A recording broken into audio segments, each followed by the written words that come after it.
Então, o que nós vemos na palavra do Senhor é que o culto, ele é uma ordem claramente estabelecida por Deus. O culto não é invenção da cabeça humana, né? E a gente não pode lidar com o culto dessa forma. A gente vai falar mais sobre isso um pouquinho à frente.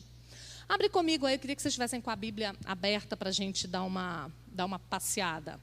Abre aí comigo o Êxodo, capítulo 20, versos 9 e 10, que é os 10 mandamentos, né? E aqui falando sobre o 4º mandamento. Lembra-te do dia de sábado para o santificar. 6 dias trabalharás e farás toda a tua obra, mas o 7º dia é o sábado do Senhor teu Deus. Então, dentre os 10 mandamentos, nós temos um específico, mandando que nós observemos e nos lembremos desse dia para estarmos com o povo de Deus, na casa de Deus, adorando ao Senhor, como família. Salmo de número 100, outra ordem de Deus para o seu povo.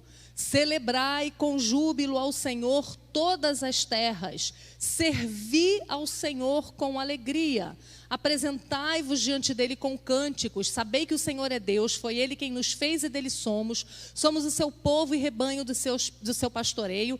Entrai por suas portas com ações de graças e nos seus átrios com hinos de louvor, rendei-lhe graças e bendizei-lhe o nome, porque o Senhor é bom, a sua misericórdia dura para sempre, de geração em geração, a sua fidelidade. O Salmo 100 inteiro nos convoca, não é só um convite, é uma ordem a que o povo de Deus venha, a que o povo de Deus entre por suas portas com louvor. E sempre que eu estiver lendo esses textos, lembrem disso.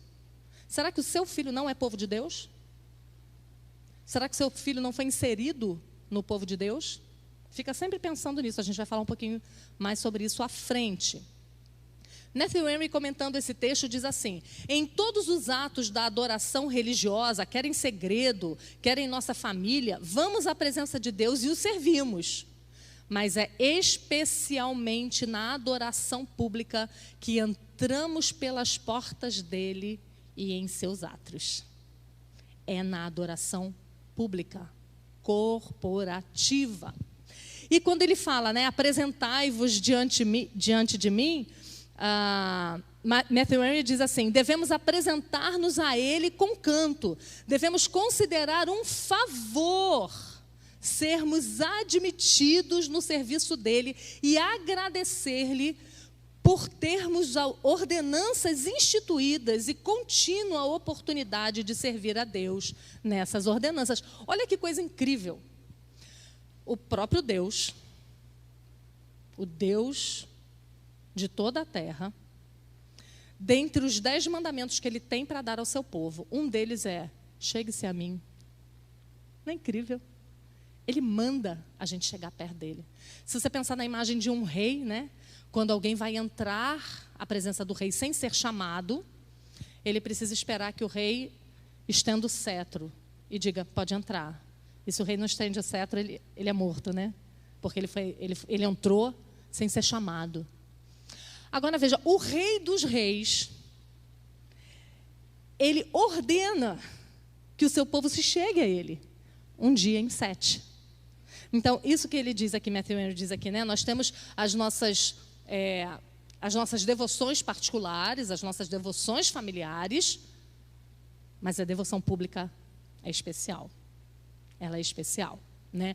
E aí quando você pensa, né, que no Antigo Testamento o povo só podia chegar até determinado lugar, e aí os levitas podiam estar mais à frente um pouquinho, mas ali no Santo dos Santos, onde realmente a presença de Deus estava, onde era representada a presença de Deus, só o sumo sacerdote.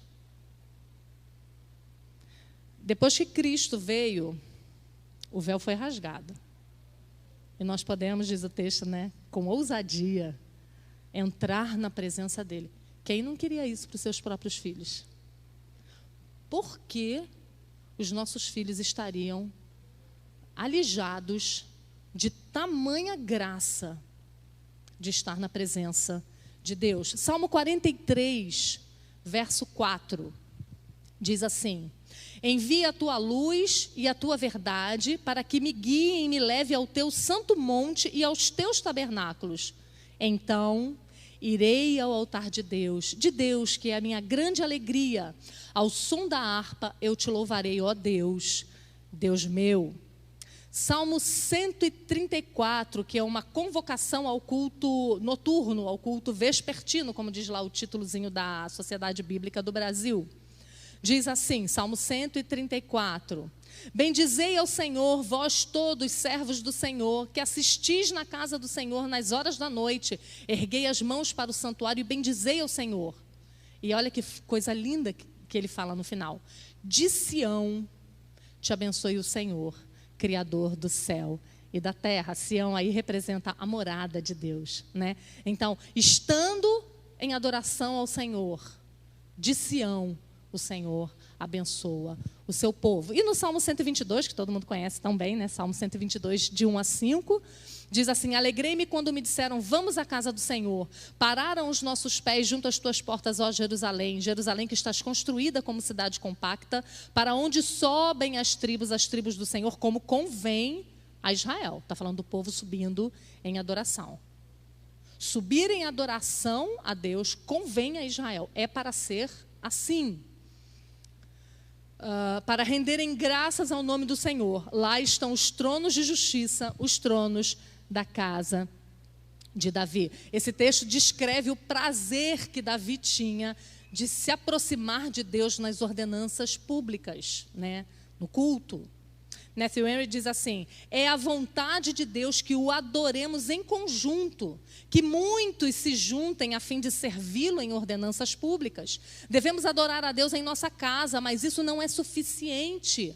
Devemos ir à casa do Senhor para prestar nossa homenagem lá e não deixando a nossa congregação. Salmo 111, verso 1. De todo o coração renderei graças ao Senhor na companhia dos justos e na assembleia. De todo o coração renderei graças ao Senhor em culto. Em outras palavras, é o que ele está dizendo. Este salmo e os que se seguem foram escritos por Davi para o culto da igreja em celebrações solenes, né? Aqueles salmos que eram chamados de salmos de degraus, né? Os salmos de subida, né? Quando o povo subia para adorar ao Senhor. E aí, eu queria fazer algumas considerações com vocês, né? Se nós entendemos que essa é uma ordem de Deus, que esse é um chamado de Deus para nós, né? Se não achamos que o culto público, depois de tudo isso que foi descrito aqui com textos bíblicos, não é importante para os nossos filhos, que são membros da igreja, porque eles são membros da igreja, eles são membros menores, que são chamados, né? Mas eles são membros da igreja mais. Eles são membros do corpo de Cristo. Então, também, nós podemos achar que isso aí deve ser assim também na adolescência ou na vida adulta, né? Ele não vem para o culto quando criança, por que ele tem que vir quando ele é adolescente? Ele não ama o culto enquanto criança, por que ele vai amar quando ele é adolescente ou quando ele for jovem? Né? Se ele não precisa, como membro do corpo de Cristo, estar em assembleia solene, por que ele precisa quando ele é adolescente e porque ele é jovem? Porque a gente resolveu que é assim, né? Então, o culto público, ele é ordenado por ele mesmo. Vocês sabem o que significa a palavra liturgia? Aquilo que a gente vê aqui, né? Todo domingo, né? Tem um presbítero dirigindo a liturgia. A liturgia é cerimônia.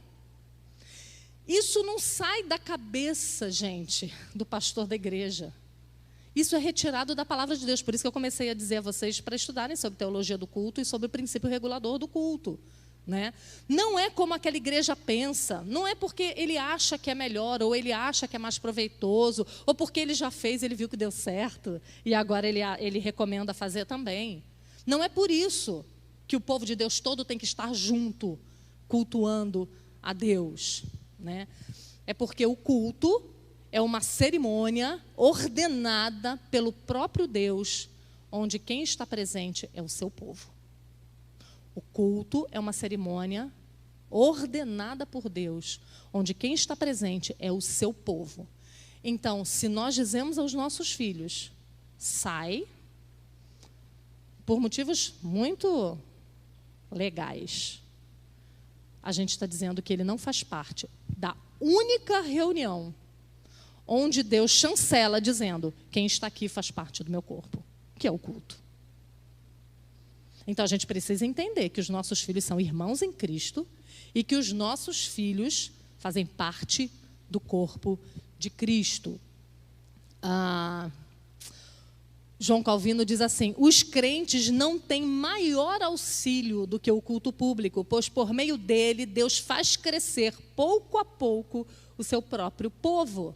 Ali ordena o Senhor a sua bênção, diz o Salmo 133, falando dessa união entre os irmãos, né? É no culto que o Senhor alimenta espiritualmente a sua igreja, através da pregação, através da ceia do Senhor, né? É ali que Deus está fazendo a sua igreja crescer, é ali que Ele está nos regando. Ele faz isso durante a semana também, nos nossos momentos privados e particulares? Faz, mas faz de maneira muito especial aqui, no dia do Senhor, no culto público.